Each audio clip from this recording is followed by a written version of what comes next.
Governo precisa valorizar veteranos siranha luta durante tempo resistência à libertação nacional.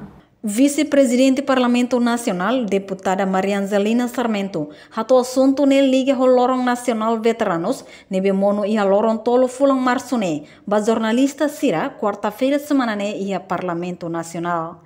Tuirnia, veteranos Sira merece duni hetang Morris no atendimento nebe digno husi Estado, tamba husi Sira maka ohin lorong Timor-Leste, sai nação soberano hanarang RDTL.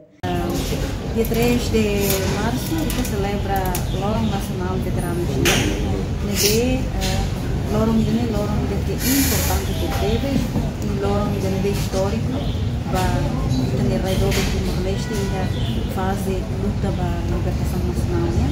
Também 3 de março mata veteranos Sira declara nessa Lorong Nacional para veteranos chilenos. Também tem luta nebe mais do processo ida. Toong lorong itu hati informasikan veteranos Sira merece duni hetan menguris dan berdigno e hetan atendimento público dan berdigno kursi Estado dan Sira maka kita berikan nessa missão. Deputada Marianzelina husu atu governo continua reconhecer veteranos Sira, tamba lorong veterano, ne lorong nebe histórico ba nação Timor-Leste e a luta pela libertação nacional.